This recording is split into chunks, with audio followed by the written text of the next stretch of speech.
All right. I'm Peter Alessandria, and for the next 90 minutes, I invite you to be bigger than you think you are. If you're new here, welcome. If you've been here before, welcome back. Let's take a look at our agenda for this evening. All right, so as usual, we're going to start with some announcements. Then we're going to do our recommended reading. I got a really good one. Got a really good one for you guys tonight. Then we have our affirmation of the day. We'll have an opportunity for people to introduce themselves or share their victories. Then we'll listen to an audiobook excerpt from chapter 5 in my book. We'll have then we'll come back for our topic discussion, take our break at about 8:15 tonight, Eastern Time. We'll come back, work on our assignment, questions and answers, and then we'll wrap it up by 9 o'clock. A reminder, today's workshop is being recorded and will be available on the BeBiggerToday.com website and YouTube channel within the next 48 hours. Please feel free to stop your video and mute your microphone if you do not wish to be seen or heard on the recording. All right, these are going fast, guys. This is the author-signed paperback of the first edition of Be Bigger Than You Think You Are. You can still save 20% at checkout by using the discount code WORKSHOP20 at checkout. And I will personally sign this for you. You can get your copy at bebiggertoday.com/book. And while you're there, pick up a copy of New York Cityscapes, the penultimate, ultimate, definitive New York City photo book. It's a collaboration between myself and 6 other New York City area photographers. It's our original photography of the landmarks, of the skyline, and of the other features that make New York City the Big Apple. Get a copy of this on my website as well at bebiggertoday.com/bookstore. And I will sign this for you as well. Still working on the audiobook, but inching closer and closer to having it completed. It is available for pre-order now at $9.99. Unabridged, it'll actually be close to 10 hours. And both the audiobook and the paperback come with a money-back guarantee. So if you don't love them, you just let me know and I will send your money back. But I know you're going to love them. You can pick up your copy at bebiggertoday.com/bookstore. And while you're there, check out our merch, hats and t-shirts. Save 20% with the discount code MERCH20 at checkout. bebiggertoday.com/merch. And you can also check out my original art and photography on the website, bebiggertoday.com/art-photography. And here's a little commercial for you guys.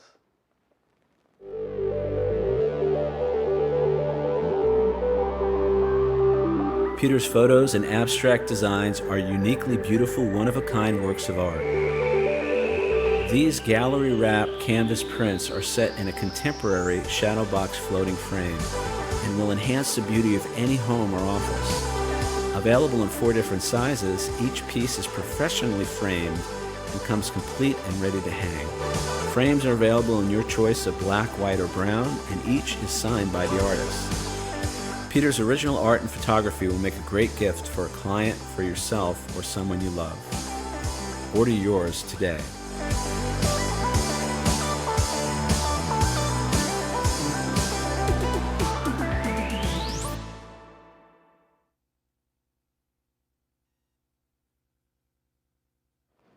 And we also have refrigerator magnets. So these are the forgiveness refrigerator magnets. There's actually a whole story behind these magnets, refrigerator magnets, as well as a complete line of New York City souvenirs that have my original photos on them. You can pick these up at bebiggertoday.com/merch. These are actually really cool refrigerator magnets, if I do say so myself. And if you're interested in hearing the story behind the souvenirs, you can check out this article that I wrote for Morning Laziness. There's a link on my website, so go to bebiggertoday.com, click on this photo, and it will take you to the article that I wrote for Morning Laziness called The Art and Soul of Forgiveness. And when we get to chapter 7, I'm going to talk more about this.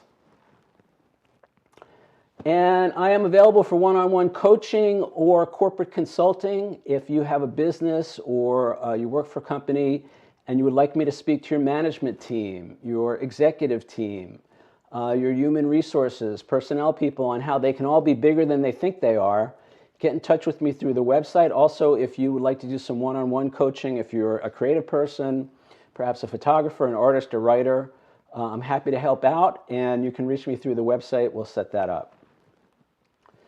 And finally, I am accepting donations. I'm looking for support to continue to offer the workshop at no charge and keep it open to everyone.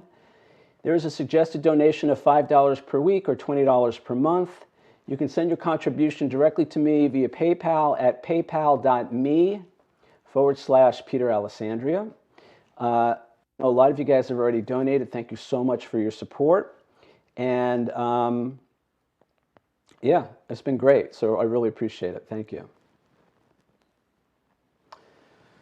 All right, so let's kick off the workshop tonight with our recommended reading.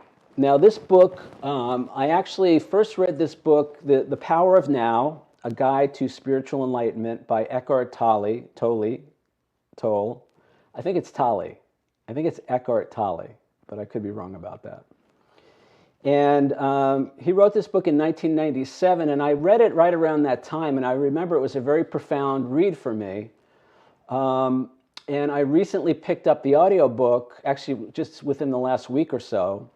And so it's the first time in 20 years that I've been listening to it again, the material again, and it's more profound than ever.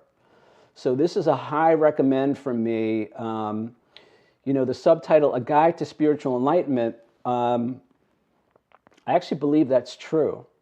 There's a lot of great information in here. Now, the gist of it is being in the present moment.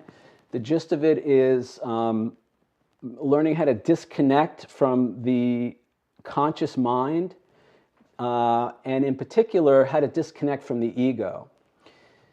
Now, this is a good lead-in to Chapter 6 in my book. We're going to spend the next couple of weeks finishing up Chapter 5, and then when we move on to Chapter 6, we are going to be talking all about the ego. And so this book, The Power of Now, is a great introduction to that, or a great refresher.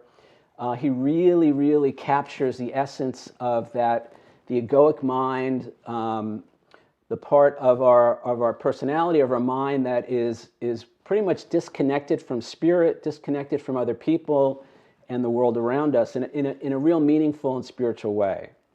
So, and beyond that, he gives some great processes for getting in touch with your inner guidance, to get in touch with your inner essence, to kind of reconnect with who we really are.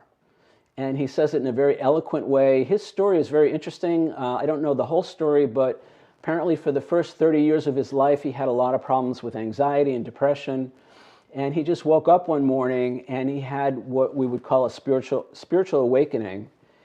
And his whole life changed. And he basically, lost everything in the physical world, all his possessions. And I think he lived, the way he describes it is that he sat on park benches for 2 years, someplace in Europe, and he discovered enlightenment. And then eventually he came back into society and he began counseling people. He began speaking and wasn't really a therapist, but he was working one-on-one with a lot of people as well as doing groups. And then eventually he wrote this book. And it really is one of the most profound books, I think, of our, certainly of the last 20 years. So highly recommend this. As I said, you can get it, and I've been listening to the audiobook. You can get it anywhere. Amazon has copies, obviously. You can go to his website. He does have some follow-up, workshops and stuff that he does. A lot of information on his website at eckharttolle.com. And so it's been great to come back to this material after 20 years and have a real deeper appreciation for it. So check it out. All right, so our affirmation of the day: I could see peace instead of this. Now, this is a little different than the affirmations that I've been recommending for the last few months. This is actually a workbook lesson from A Course in Miracles. It's lesson number 34. Now, for those of you who are not familiar with the Course, It's essentially 3 books in one. The first, I think it's about 600 or 700 pages, is what they call the text. Then there's a workbook, which is another 400 or 500 pages. And the way the workbook works is there's one lesson, there's 365 lessons, one for each day of the year. And so I'm actually going to read this lesson to you guys now from the workbook of A Course in Miracles. And this may be, if you're not familiar with the Course, this may be a good introduction to the Course in Miracles. And the last part of the Course is what they call the manual. It's called the Manual for Teachers. And there's actually 2 supplemental pamphlets that are also part of the Course now that came a little later. So let me see if I can pull up this lesson, and I'll read it to you guys. Hopefully you'll be able to follow on screen here.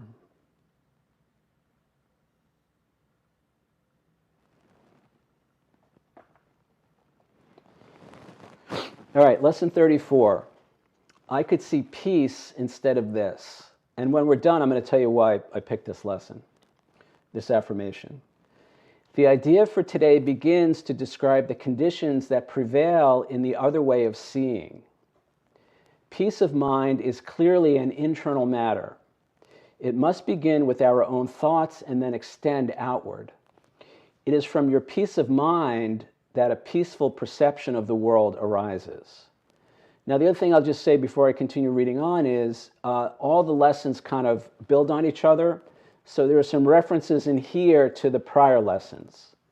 In particular, I think lesson 32 and 33.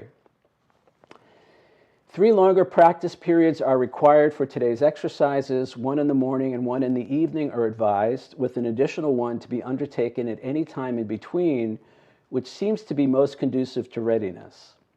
All applications should be done with your eyes closed. It is your inner world to which the applications of today's ideas should be made. Some 5 minutes of mind searching are required for each of the longer practice periods. Search your mind for fear thoughts, anxiety-provoking situations, offending personalities or events, or anything else about which you are harboring unloving thoughts. Note them all casually, repeating the idea for today slowly as you watch them arise in your mind, and then let each one go to be replaced by the next. If you begin to experience difficulty in thinking about specific subjects, continue to repeat the idea to yourself in an unhurried manner without applying it to anything in particular. Be sure, however, not to make any specific exclusions.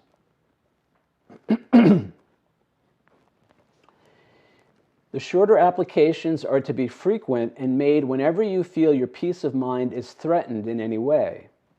The purpose is to protect yourself from temptation throughout the day. If a specific form of temptation arises in your awareness, the exercise should take this form. I could see peace in this situation instead of what I see in it now, or instead of what I now see in it. If the inroads on your peace of mind take the form of 1 or more generalized adverse emotions, such as depression, anxiety, or worry, use the idea in its original form. If you find you need more than one application of today's idea to help you change your mind in any specific context, take several minutes and devote them to repeating the idea until you feel some sense of relief. It will help if you tell yourself specifically, I can replace my feelings of depression, anxiety, or worry, or my thoughts about this situation, personality, or event with peace. All right, and again, the lesson for today, for this lesson is, I could see peace instead of this. So I love this. I actually love all the lessons in A Course in Miracles. Highly recommend to anybody who might even be remotely interested in the Course to check it out. You can read the text, or you can do the workbook, or you can do both. It's up to you. But there's something great in all of these lessons, in my experience. Now, I could see peace instead of this. So two things come up for me in relation to the work that we've been doing for the past few months. So the first one is I could see peace. So seeing is a perceptual process, and we've been talking a lot about perception. My perception of myself, how I see myself, determines everything. So, and what is perception? Well, perception is taking information in from the outside world, passing it through our internal filter of who we think we are, coming to a conclusion, a subjective interpretation of that event or situation, assigning a meaning to that situation, and then reacting to that meaning. We're never actually reacting to the situation or the other person or whatever seems to be going on outside of us. We're always reacting to the meaning that we give that situation based on this internal subjective interpretation process. So I could see peace, I could see anything. Once I start, and so the second part of this for me is taking responsibility for our experience. Now we're going to talk about that tonight within the context of decision making, and we're carrying on a discussion of decision making and taking responsibility. You know, we've talked a lot about this as well. I get to decide how I feel. I get to decide what I think, how I feel, what I say, and what I do in each situation that I encounter in my life. And so I could see peace instead of this means I have the ability to choose. I have the ability to make the decision to interpret, to give a meaning to the situation that's consistent with a more positive way of seeing it, with a more positive way of interacting with other people. I could see peace instead of this. It also suggests that the alternative is to see not what you wouldn't call peace, some kind of strife, conflict, drama. So what I take away from this lesson is that we always have the ability to choose. Remember, true power, we talked about true power in chapter 3. True power is the ability to consciously choose and or change our thoughts, feelings, words, and actions. So I have the ability to choose in each moment how I interpret the situation, what meaning I give to somebody else's actions, what meaning I give to the situation. And then I take responsibility, I exercise my true power, and I can have the experience that I want. And this is how we create our lives in a conscious way, as opposed to kind of an unconscious way that many of us are creating our lives. If you're familiar with law of attraction, they say we're either creating consciously or we're creating by default. And the way we create our lives is by making choices and decisions, and the choices and decisions that we make are based on the interpretation and the meaning that we give the situations of our lives. All right, so I could see peace instead of this. And we can use this as an affirmation. You know, this could be, as I said, actually that's why I'm including it here as an affirmation for us. This is just something I can say on a regular basis to myself. All right, so I could see peace instead of this. It's our affirmation for today. Again, check out A Course in Miracles. As I said, those workbook lessons are amazing. There's 365 of them, so you'll never get bored. And yeah, check it out.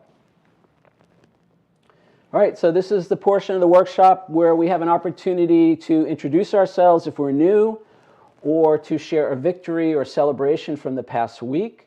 So if you would like to say hello, introduce yourself, or share a victory, this is your opportunity to do that. All you need to do is unmute and take it away.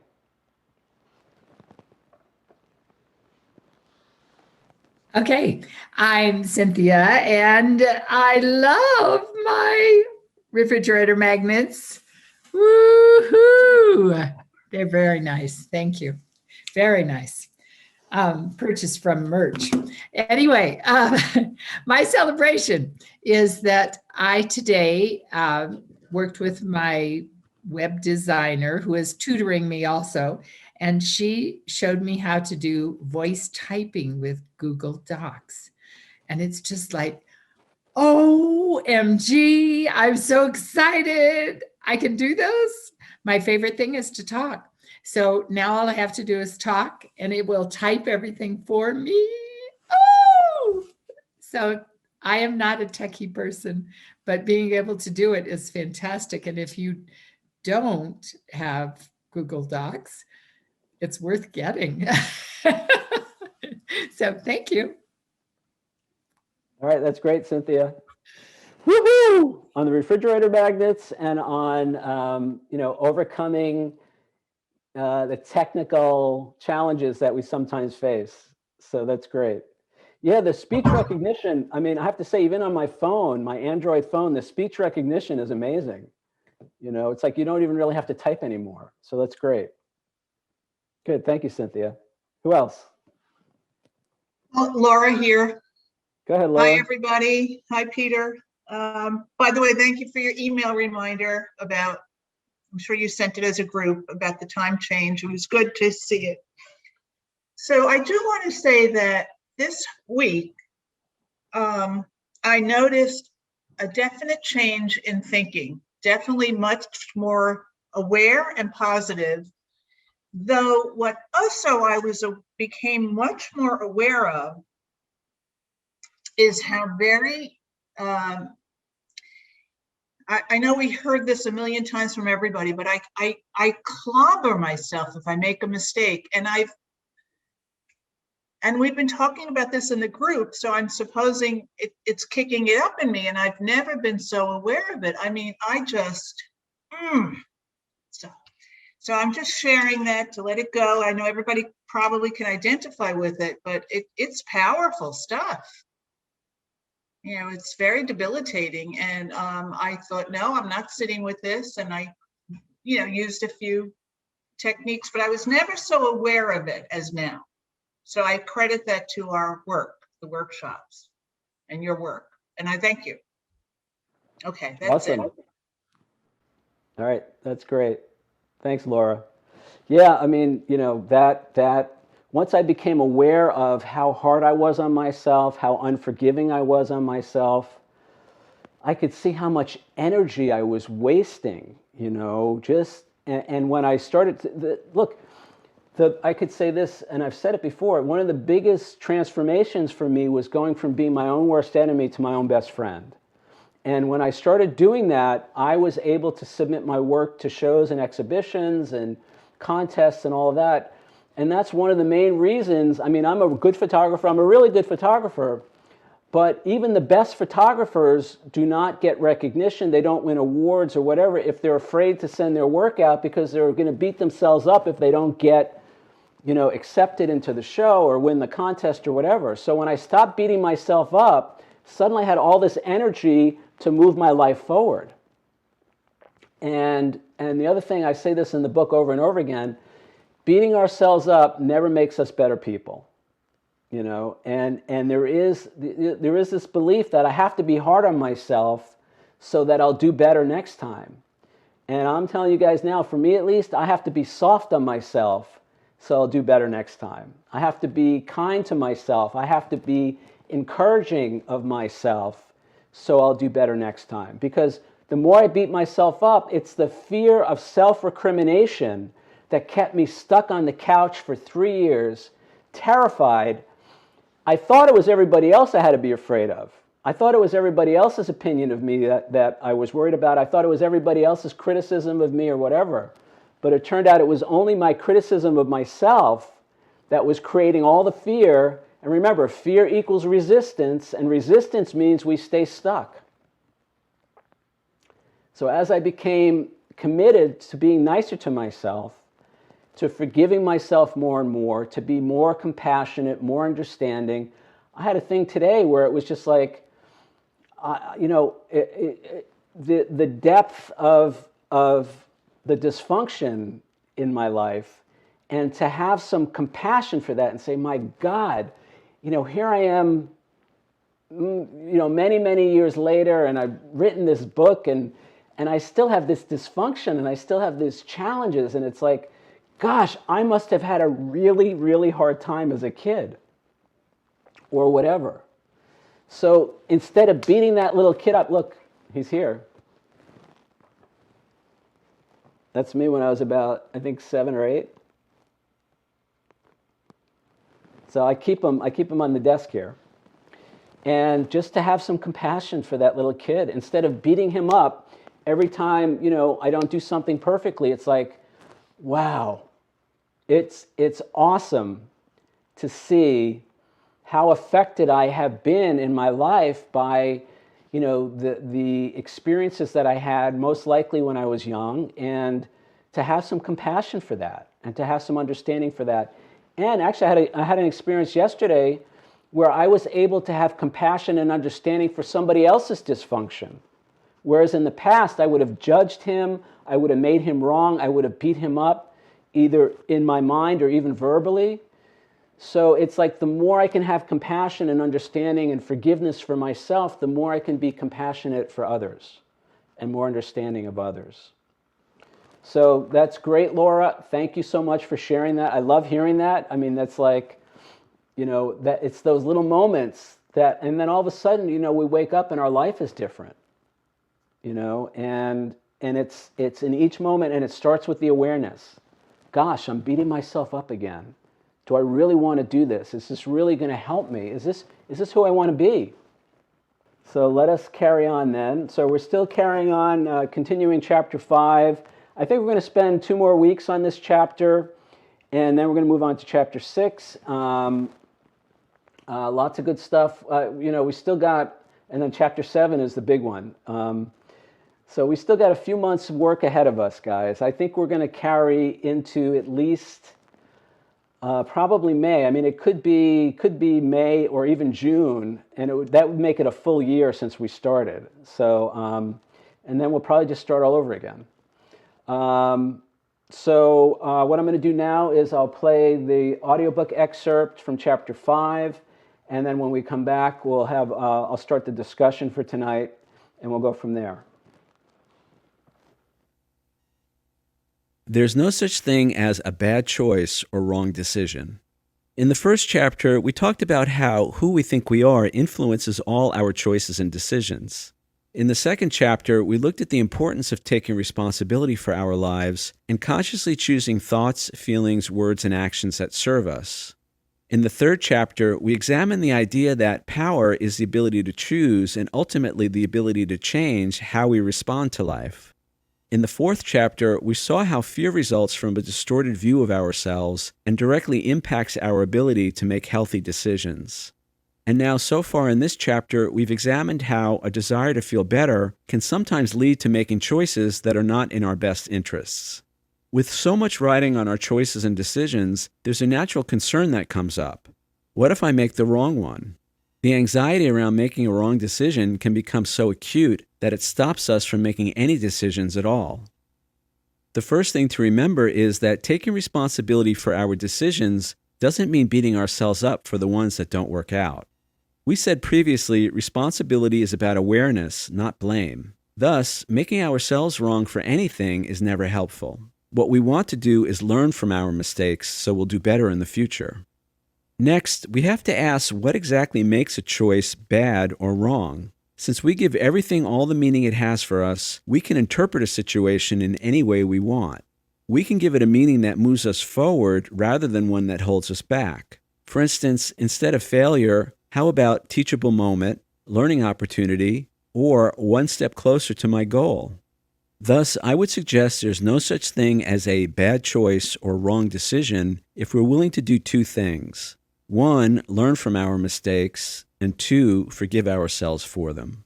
I absolutely believe there's nothing more important than forgiveness, and there's nothing more important to forgive than our own or another's mistakes. We'll never achieve anything lasting or extraordinary in life if we're constantly beating up ourselves or someone else for our respective shortcomings. Listen to almost any interview with a successful person and you'll hear how their biggest mistakes were often their greatest teachers. They'll say that they were able to transform some aspect of their life or business by turning a crisis into an opportunity. Every failure has the potential to provide us with some knowledge or information that can help us reach our goals. Thus, bad choices can be as helpful, if not more, than good ones. The truth is, achieving anything significant in life often requires more than one try. You may know the story of Thomas Edison and how he made 10,000 attempts to invent the light bulb. In response to a critic, he is said to have quipped, "I have not failed, I've just found 10,000 ways that don't work. I guarantee you Edison knew the value of forgiving himself for his mistakes. No one would attempt 10,000 of anything if they were still into making themselves wrong when things didn't work out. Forgiveness undoes the feelings of low self-esteem and unworthiness many of us associate with failure. Thus, by forgiving ourselves for our poor choices and decisions, we'll be much more likely to try and try again. As we've also said, we can make almost any wrong decision right by taking responsibility for it.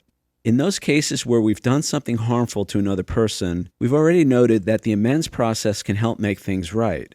Taking responsibility by making restitution or doing whatever else is necessary builds our self-esteem and frees us from any guilt associated with harming someone. In my own life, taking responsibility by making an amends has almost always been a positive experience, no matter how bad what I initially did was. Lastly, we also want to be conscious of who we share the results of our choices with. Surround yourself with people who will support your efforts rather than cut you down, especially when things don't work out. I realized a long time ago that I'm responsible for the people I pick to be in my life. If I share information or experiences with someone who can't or won't support me, that's on me, not them. Beginning with the end in mind. In terms of decision-making in general and taking action in particular, it's very helpful to recognize that we can decide in advance how we want something to go. Assigning a positive intention to an event before it occurs is a very empowered way to live. What most of us currently do is enter a situation with little or no conscious intention at all regarding the outcome. We wait for the experience to be over and then judge whether we like it or not. Doing this severely limits our power. We miss an opportunity to create the experience we desire. By deciding in advance how we want something to go, we are much more likely to think thoughts, feel feelings, speak words, and take actions consistent with that goal or intention. This means we have a better chance of attaining the outcome we want. If you recall, this was my invitation in the preface of this book. You did listen to the preface, didn't you? I suggested that you set an intention, perhaps without even knowing what this book was about, as to what you wanted to experience as a result of listening to it. I urge you to decide in advance what you are going to get out of my words. This is because, as you now know, you are the creator of your life. As in all things, when you take responsibility for your experience, you can have whatever you decide. When you don't, you can't. Beginning with the end in mind could be as simple as setting an intention to get a good night's sleep before you go to bed, or as complex as planning out the next 15 years of your life. Think about 3 upcoming events and write out a positive intention for each of them. Decide in advance how you want to think, feel, speak, and act, and what outcome you want to experience as a result. Also, and perhaps most importantly, decide who you want to be in each of those situations. Then in the weeks, days, and hours leading up to the event, remind yourself of this intention often. At a minimum, entering with a new and expanded positive self-image will make the experience more enjoyable. At a maximum, it will be proof that you can create the life you want. I've included this process as an exercise at the end of this chapter, and in case you're interested, I've included my advance intention for this book in the appendix. All right, so there's the audiobook for tonight. So a bunch of things come up from the audiobook. I'm going to go through some slides in a minute. But as I want to start off by just reiterating that a lot of what we've been talking about is how to become more effective in our decision making. And now why is that important? Well, obviously, I've alluded to this before, I even said it earlier, the way we create our lives is by the choices and decisions that we make. And every choice we make, there's a consequence, and then we will make another choice or decision when that consequence comes back. And choice upon choice, decision upon decision, we eventually create our lives. So we want to bring some more awareness, we want to bring some more compassion, some understanding, some forgiveness to the process of decision making, choices. And hopefully that will lead to us having a different experience of our lives. So the first slide. So again, you heard this in the audiobook tonight. What exactly makes a choice bad or wrong? I mean, at the end of the day, what those are just judgments or labels that we're putting on. It's our subjective interpretation of a decision, of an outcome. And so we have the ability to choose an interpretation, to choose a meaning that empowers us rather than disempowers us. So instead of failure, how about calling it a teachable moment, a learning opportunity, or one step closer to my goal? We can spin, if you want to use that word, we can spin any situation in a way that favors us, in a way that empowers us. And the truth is, there really is no such thing as a failure, not in an objective sense. Because if we do learn something valuable from the experience, then is it really a failure? Was it a bad decision? Was it a bad choice? Now, we may not like the outcome, or the outcome may have been unexpected in some way or unanticipated, but we still have the ability to choose how we interpret that. And we still have the ability to give that a positive meaning, a meaning that empowers us rather than disempowers us. So that's the gist of this, is to start giving the experiences of our lives a meaning that empowers us rather than one that disempowers us. One that we can use constructively instead of one, as we said earlier, that is destructive, that diminishes our ability to be out there in the world, that diminishes our ability to be of service to other people. Whatever it is, we have the ability, that's what true power is, the ability to consciously choose and or change our thoughts, feelings, words, and actions in a way that serves us, in a way that empowers us, in a way that allows us to move forward. All right, now again, I love this example. I gave this example actually several months ago. But this is just awesome. So, Thomas Edison, on inventing the light bulb, when he was asked about it, he said, "I have not failed. I've just found 10,000 ways that don't work." I mean, I love that. I have not failed. Now, this guy had 10,000 experiments. What if he gave up after 9,999? We'd all be sitting in the dark. Or we'd still be using kerosene lamps or whale oil lamps or whatever they used back in the day.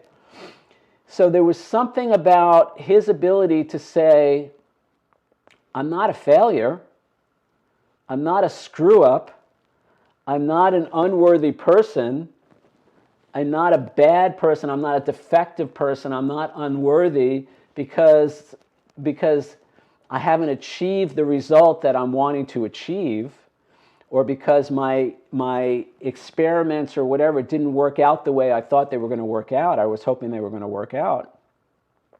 He was able to look at that for what it really is. Again, it's not even, we're not even really making anything up that's untrue.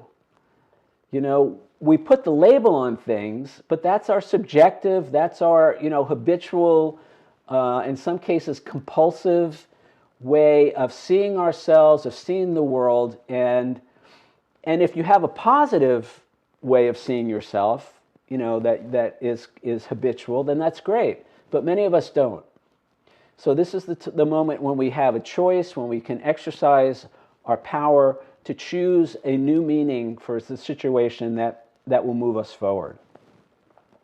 So again, just think about Edison. Again, if he had quit, we'd all be sitting somewhere in the dark.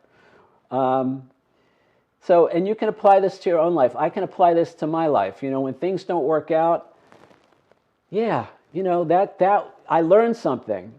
But in some cases, that's more valuable than if I had actually achieved whatever I set out to achieve initially.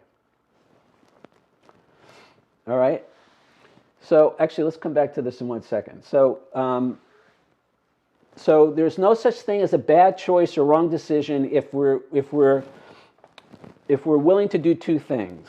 Okay, number one is what I've been saying: learn from our mistakes.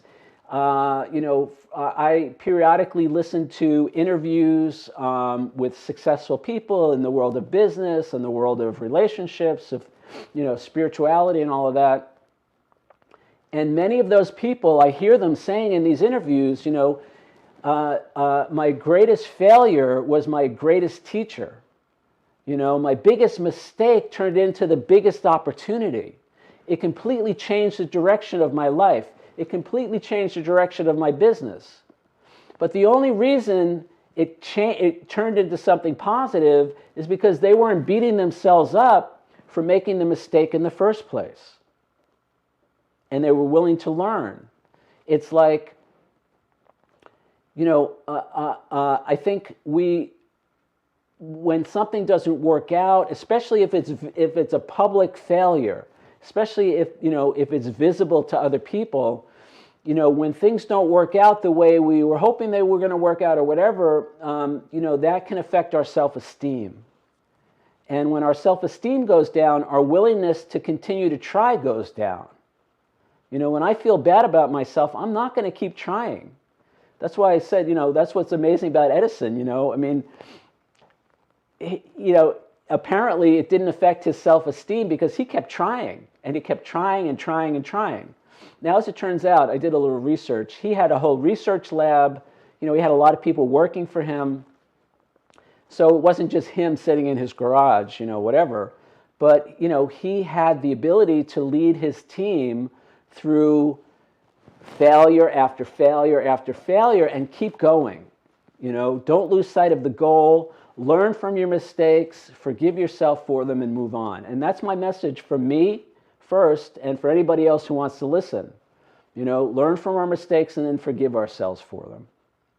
And, again, in my experience, and I hear this from other people, it's very rare that things work out the first time or even the fifth time. I worked in Hollywood for many, many years. And when I was working in Hollywood, and the film industry in particular, this was the rise of the independent film community. And things like the Sundance Film Festival were becoming popular. And there were lots of people who didn't have the connections or who didn't have the financial backing to bring their project to a studio, one of the big motion picture studios. So they had to find a way on their own, independent. That's what the independent film world is. It's independent of the studios. They had to find a way to keep going. And you hear story after story about people who finally got their film made. Some of them went on to win awards, Academy Awards and all that. And they stuck with that project for 10 years, 15 years, 20 years, because they wanted to tell their story. And you got to have a lot of belief in yourself, and you got to find. And I'm going to tell you something. There is no business like show business when it comes to rejections, when it comes to disappointments, when it comes to failure.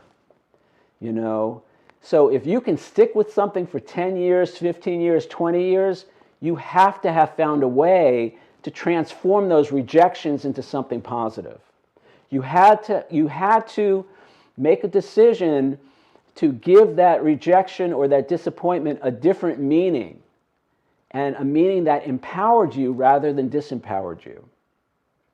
The example I give in the book, and I think I've mentioned this, I was listening to an interview with Jerry Seinfeld. It was actually Alec Baldwin had this podcast. I don't know if he still does it. But he was interviewing Jerry Seinfeld, and he said to Seinfeld, he said, what does it take to be successful in Hollywood? And Seinfeld didn't miss a beat. He said, it's not the most talented people that make it in Hollywood, or actually in any industry. It's not the most talented people. He said it's the people who want it the most, the people who have the greatest desire. And we're going to talk about later in this chapter, either next week or the week after, we're going to talk about desire and how to generate desire within us, because it's that desire that becomes the fuel to push through the disappointments. So he said, it's not the people with the most talent, it's the people who want it the most. the people who are willing to do whatever it takes to achieve their goal. Those are the people who are successful. And in my case, you've heard my story, I've won over 70 awards for my photography. And when I speak, especially when I speak to groups of either students or photographers or whatever, and I tell them, I've won more than 70 awards for my photography. And I could see in the audience, their faces all light up, everybody's smiling or whatever. And then I say, but for every one of those awards, there have been at least 5 failures, rejections, and disappointments. And all of a sudden you see their faces, the smile goes away. Because nobody wants to hear about failures, rejections, and disappointments. But welcome to life. That's how it works. There's very few people who are successful the first time out, or as I said earlier, even the 5th or 6th time out. It takes repeated efforts. You have to learn, usually from our mistakes, how things work, how to fill a need if you're in business, how to fill a need, how to be of service, how to provide value to people. And it takes, trial and error sometimes, but it takes effort. And the only way we're going to continue to make that effort is if we found a way to give a meaning to those quote-unquote failures and disappointments and rejections that empowers us rather than disempowers us. Now, I don't know if it's later in this chapter or next chapter. I'm going to tell you how I was able to change the meaning that I gave those rejections, failures, and disappointments so I was able to keep moving.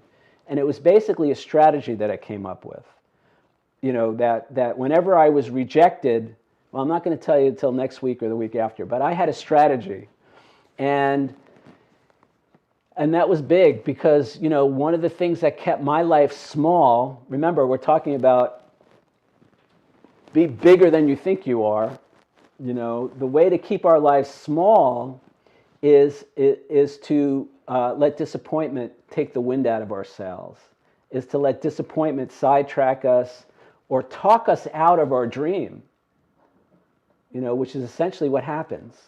We talk ourselves out of our dreams because it hurts too much to deal with the disappointment.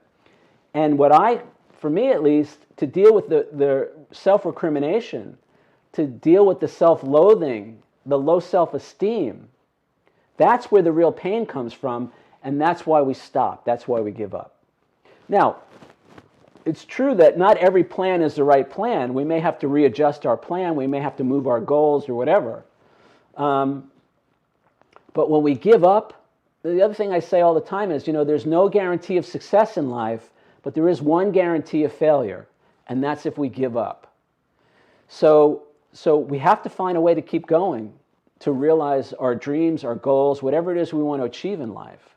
Because if we don't, we're done. That's just the reality of it. All right, let's look at this next slide. So now, one of the things that I've been talking about for a while is, bringing some intention, bringing some deliberateness to our choices and our decisions. And so, beginning with the end in mind. Now, I'm going to talk about where that comes from in a second. But beginning with the end in mind is one way to do this, and what that means is we assign a positive intention to an event before it happens. We actually say, okay, I have a meeting coming up with this client, or I'm doing this, or I'm doing that, and we say, okay, I'm going to set an intention. How do I want this to go? What do I want to give in this situation? What do I want to receive in this situation? What outcome do I want to achieve? And we set an intention, and it's very helpful to commit this to paper.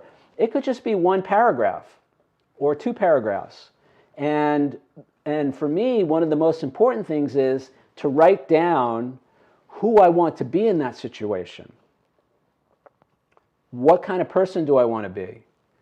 How do I want to feel about myself? How do I want to feel about the other people that are involved? What do I want to think, feel, say, and do in that situation? And then what's the ultimate goal or outcome that I want to achieve? So when we assign an intention, a positive intention to an event before it happens, we're much more likely, and this is why it works, we're much more likely to think thoughts, feel feelings, speak words, and take actions that are consistent with our goal and our intentions.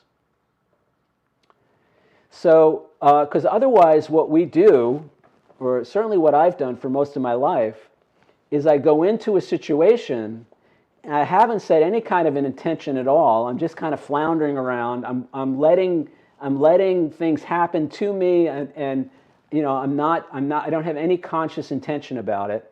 And then what I do is when it's over, I judge it. And I either say, gee, that was really good, or that sucked, or that was really bad, or that person was great, or that person was a jerk.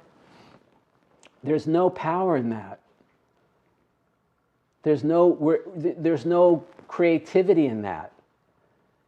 Sitting around and judging somebody after the fact, that's, I did that most of my life, guys, and I can tell you right now, it's very disempowering. It's so much different to go into that situation and say, okay, this is what I want to achieve. This is what I want to experience, and this is who I want to be. All right? So beginning with the end in mind, by assigning a positive attention to an event before it occurs, we're much more likely to think thoughts, feel feelings, speak words, and take actions consistent with our goal or our intention. And remember, the way we create our lives is by the thoughts we think, the feelings we feel, the words we speak, and the actions we take. So this is taking responsibility and creating the life that we want.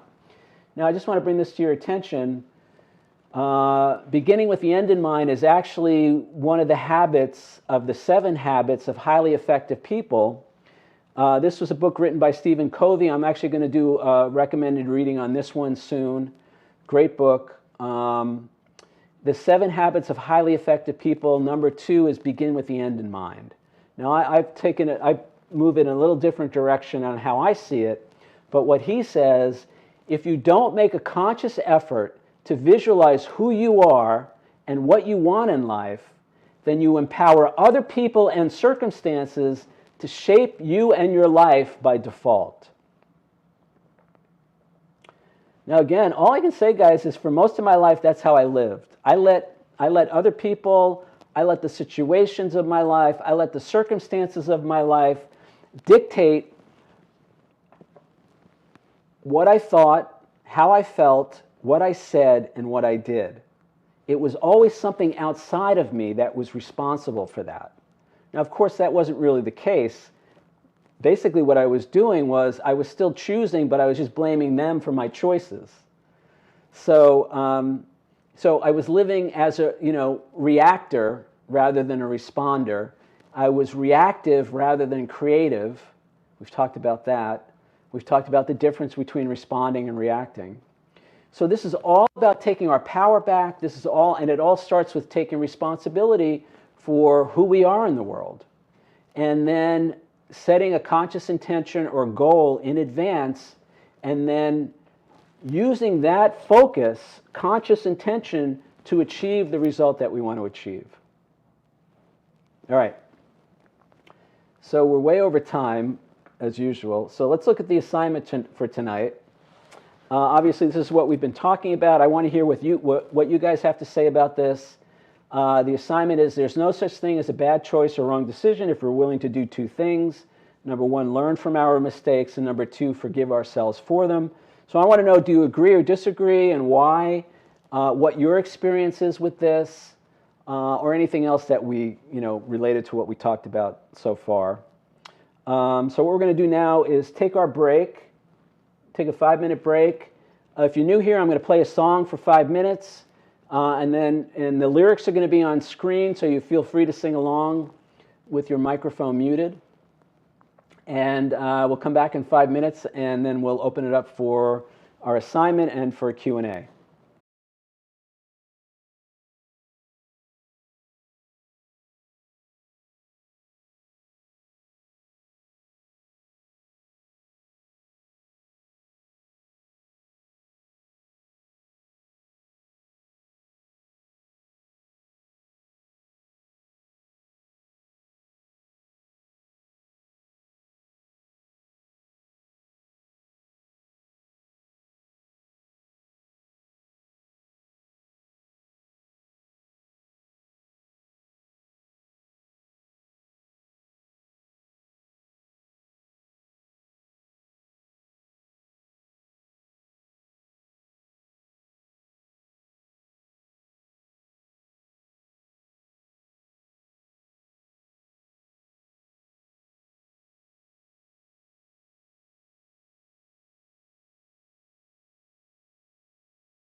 All right, we're back.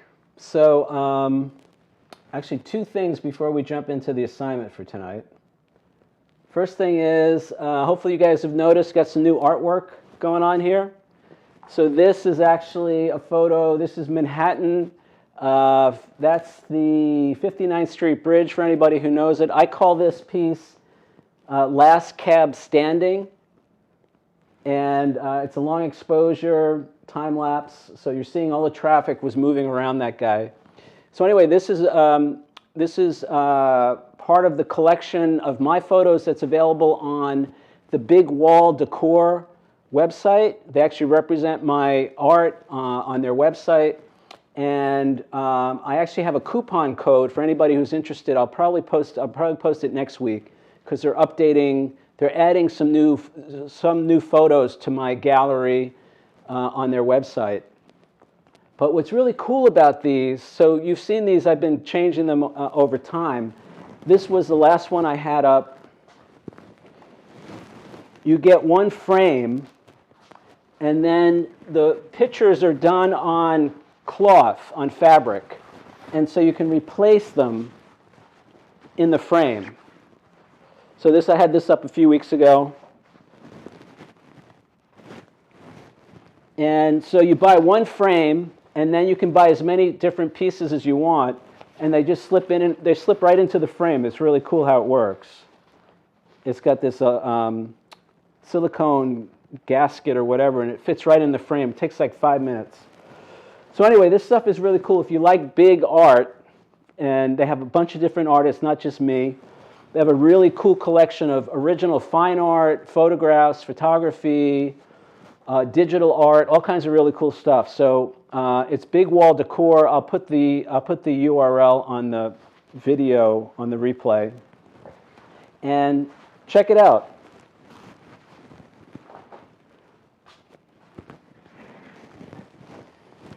And the guy who runs this company, his name is Nick. He was on the workshop a few months ago.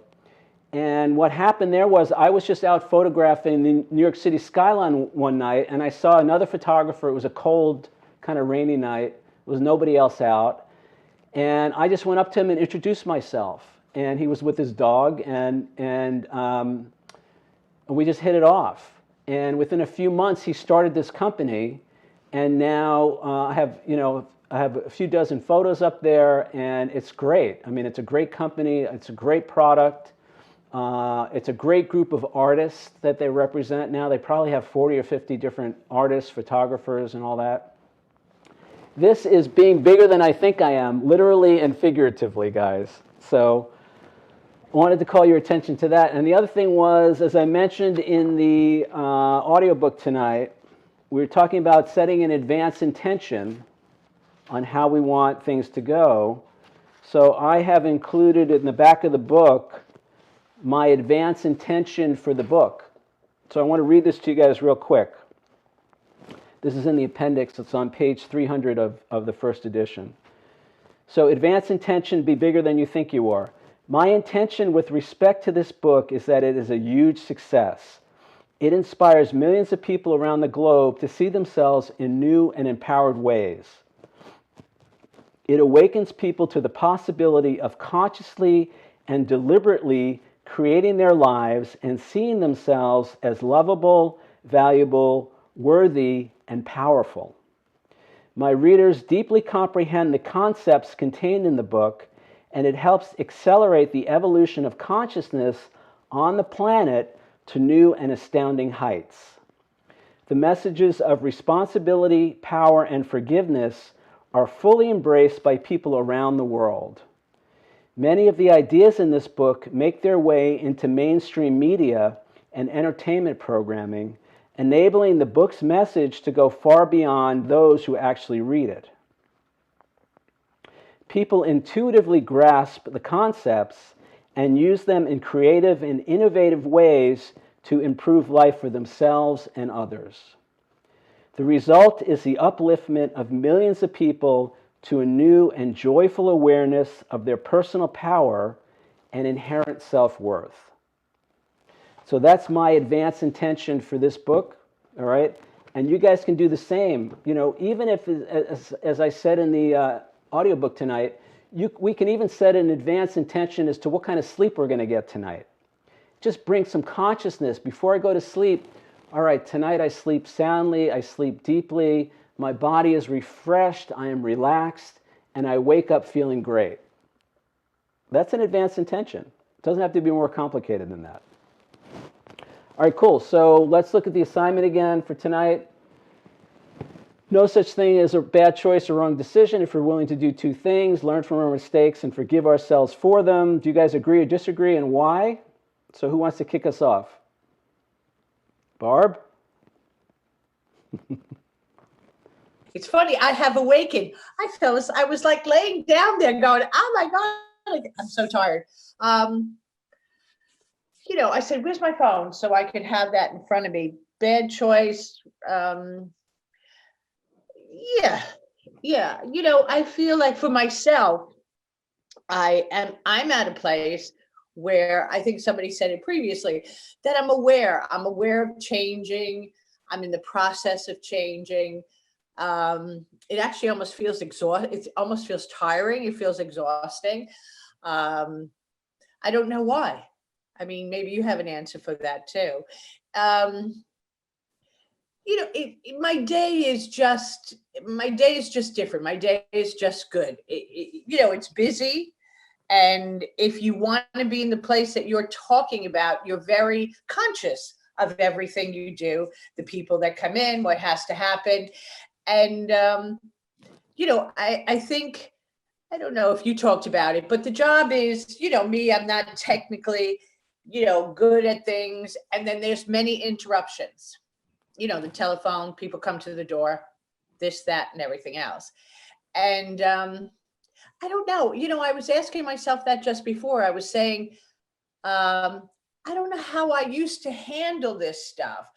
Now I see it as, wow, how do you get your job done? If the phone is ringing, somebody's ringing at the doorbell, this one comes in. But I have a good, I think I told you that last week. You have to have, it's an attitude.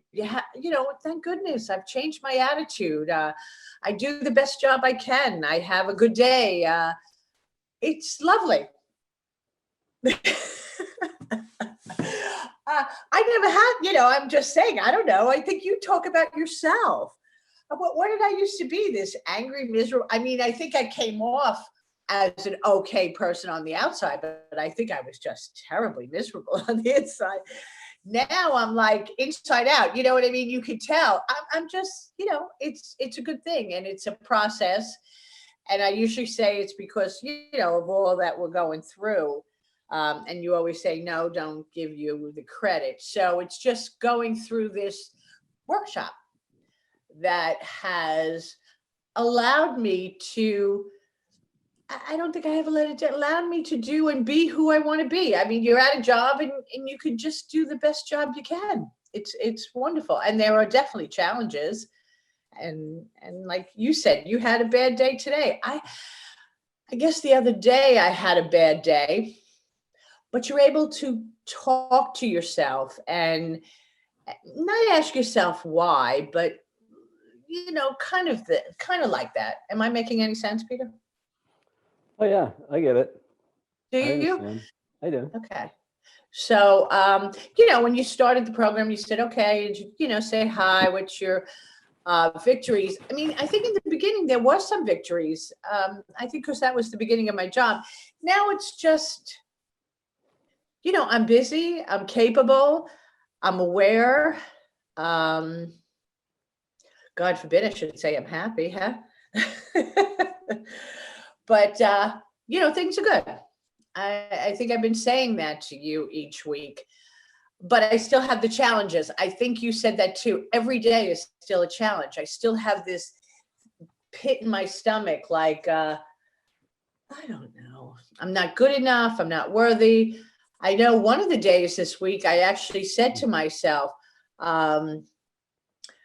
something like what you said, not that I can handle this. What am I afraid of?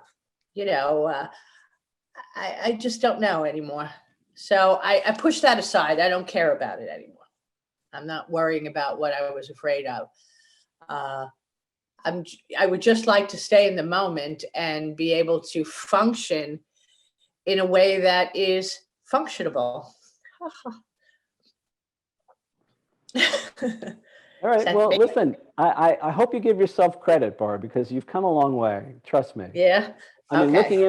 looking in from the outside, and there's a lot to be said for, my day is challenging, but I can still be happy. My day is got problems, potential problems, but I can still have a good attitude. For Well, me, you I used to don't say use, that. I was a person that wasn't like that. I think you said that too. I didn't know I wasn't. I was such a miserable person, but I really was such a miserable person. I think you said you were a miserable person. I was as miserable, but I had ways of covering it up, Right. I think I Um, too. I think everybody does. Yeah. yeah, I think so. But other people know when we're miserable. Trust me. Yeah. I will trust you in that. Yeah.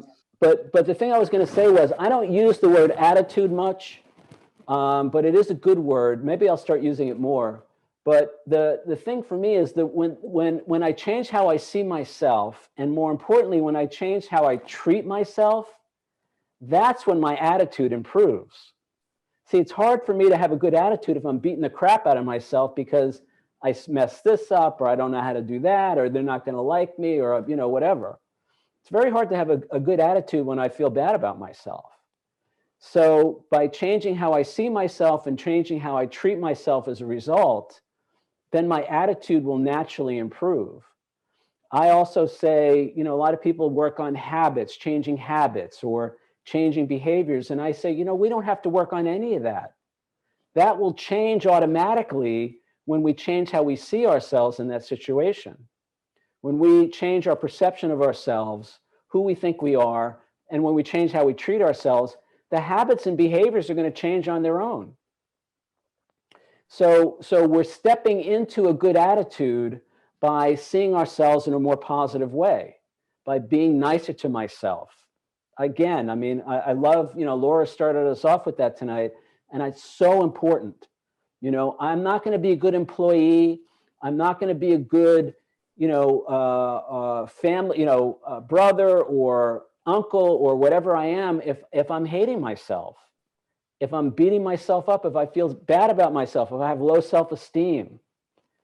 So taking responsibility starts with how I treat myself, how I see myself, and how encouraging I am of myself, and how ultimately how forgiving I am.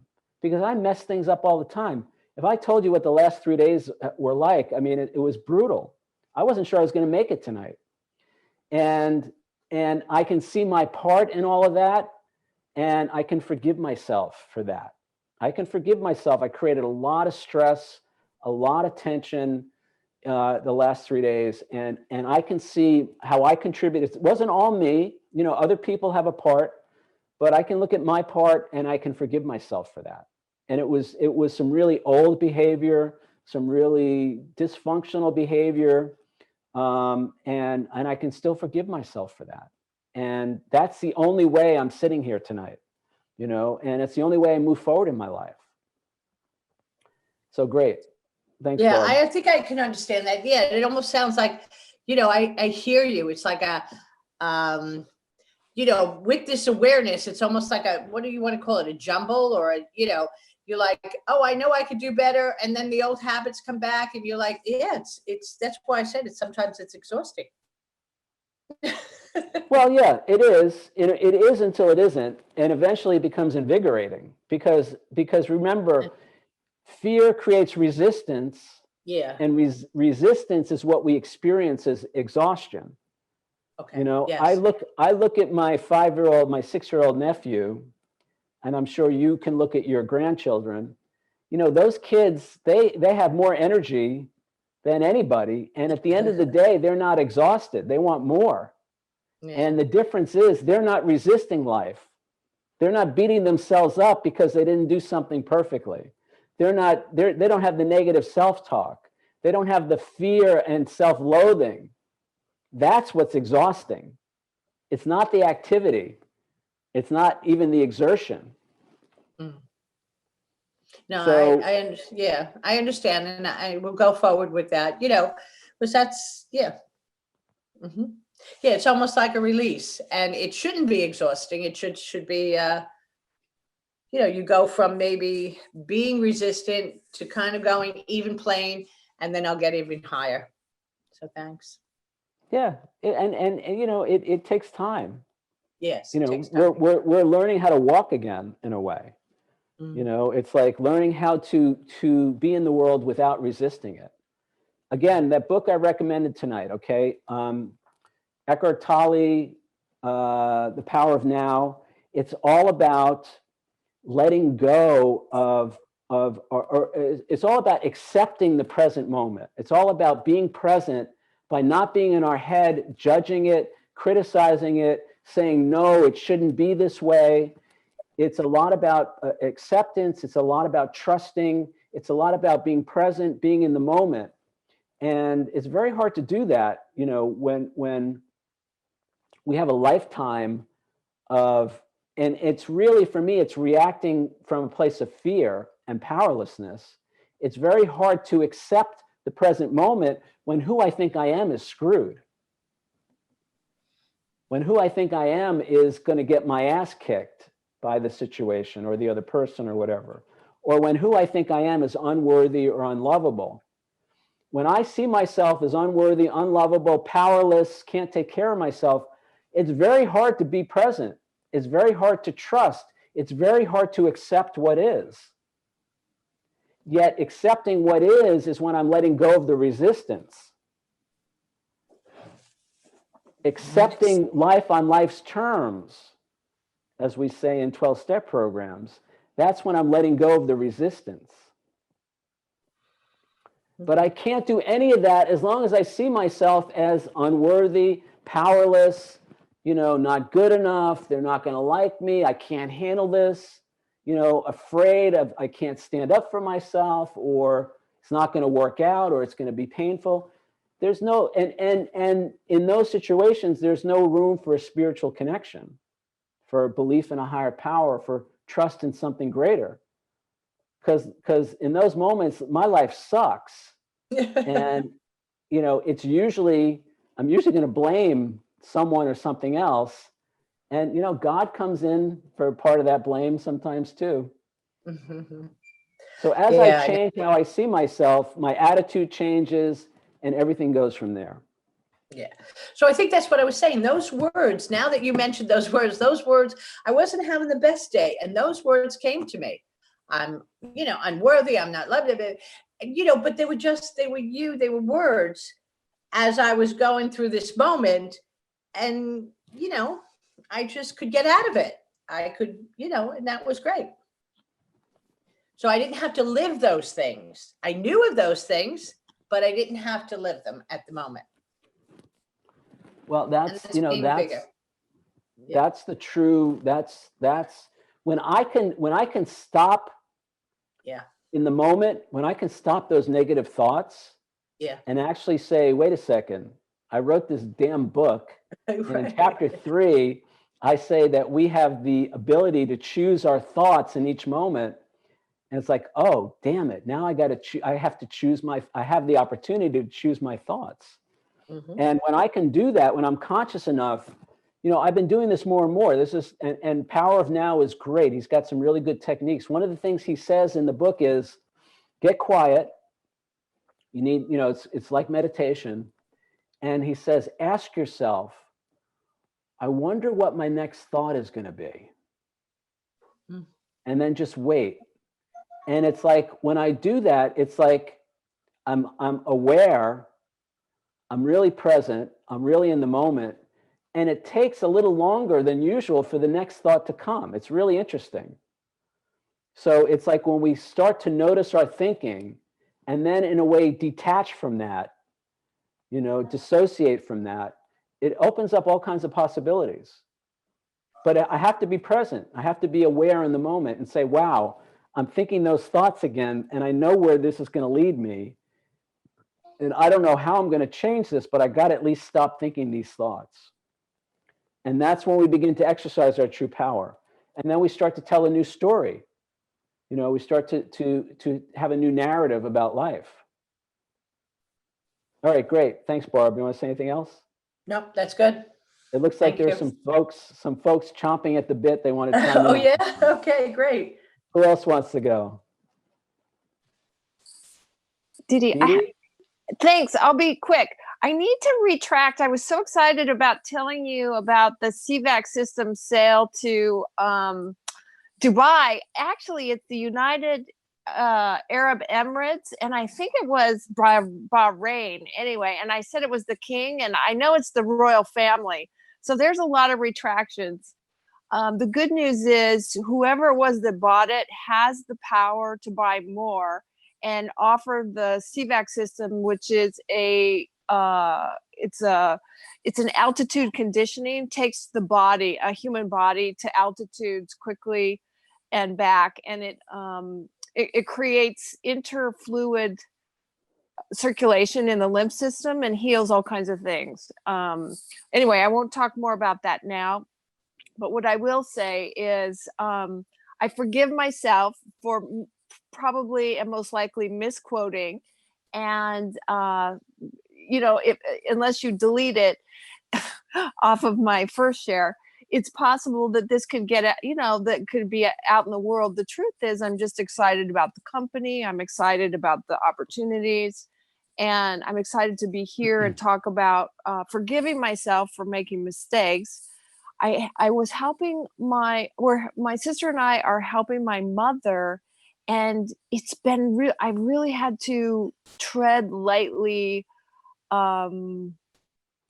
because my sister and I, we need to get along. We need to get along and just help my mother and not let anything interfere with that. And the good news is I think we agree on that. So even though there are moments, I think we're going to be successful in the intention. And so I want to backtrack and say, thank you for saying, I get to set my intention, what my life interest and contribution to CVAC systems is. So I took the interview with the CEO, even though I didn't have the Zoom account set up and we couldn't see face to face. And when he asked me to turn on Skype, I had to decline because I wasn't prepared to be seen in that call, even though I could have, had I set the intention to be totally prepared, I could have been, and I wasn't. And I forgive myself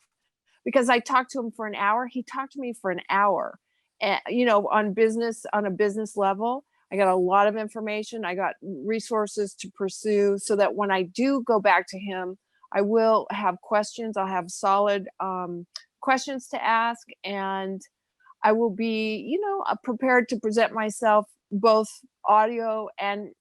visually and audio, like I'm learning how to do in your workshops. So thanks for that. So you might want to retract. You might want to cut out what I said because it's wrong. It wasn't. I don't even know if Dubai has a king. So there.